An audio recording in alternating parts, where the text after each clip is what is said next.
বন্ধুরা আজকের ব্লগটা কিন্তু আমি এখান থেকে শুরু করছি। হ্যাঁ, তোমাদেরকে ভাবছো আবার কোথায় আমরা চলে এসেছিলাম হচ্ছে মামির বাড়ি। মামির বাড়ির সামনে হচ্ছে মামা বাড়ির সামনে হচ্ছে কোনো কাজ পড়ে গিয়েছিল। সেই সময় কি করবো, কাজটা তো তাড়াতাড়ি হয়ে গেছিল, তাই ভেবেছিলাম ওই তড়ি ঘুরি একটু করে মামার সঙ্গে দেখা করেই আসি। মামার তো অপারেশন করার পরে তো আর দেখা করা হয়। একবারই আমরা তোমার সিঙ্গারা আর মেয়েদের কত চিপস নিয়ে হাজির হয়েছে। মামার দিকে তাকাবে না তুমি,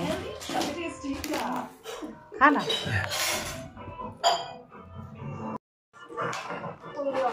খা না, খা খা, মামা দাদু এনে দিল, খাবি সিঙ্গারা খাবি?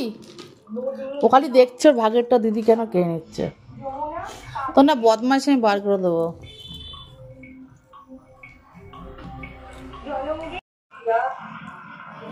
চুলো আসাই নিয়ে বুঝছো, হচ্ছে স্কিন দেয়া মাংস। তোমরা দেখতে পাচ্ছ স্কিন।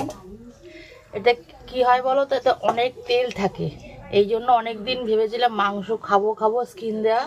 তাই আজকে মাংসওয়ালাকে বলেই রেখেছিল, তো আজকে আবার মাংসওয়ালাকে বলে রেখেছিল যে মাংস দেওয়ার কথা, স্কিনের মাংস, তাই এনেছে আমরা। দেখো সাদা সাদা। আর আজকের ব্যাকগ্রাউন্ডটা তোমার অন্য কিছু মনে হচ্ছে, আলাদা আলাদা লাগছে তোমাদের কাছে। এবার চলো ভালো করে ধুয়ে নিয়ে তোমাদের কাছে আসছি। আর আজকে আমার প্রেসার কুকারের মধ্যে মাংস হবে, তার জন্য দেখো আমি মশলা কষানো হয়ে গেছে। এবার মাংসগুলোকে আমি দিয়ে দেবো। আর পাশে হচ্ছে আমাদের ভাত, আর বেগুন ভাজা হয়ে গেছে।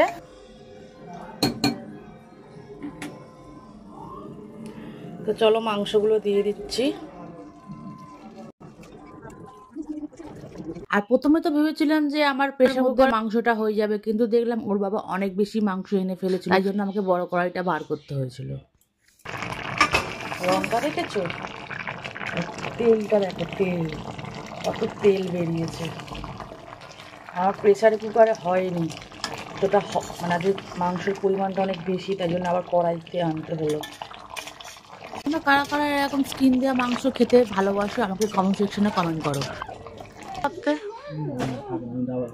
কালারটা দেখুন কত সুন্দর হয়েছে, কালারটা দারুণ লাগছে।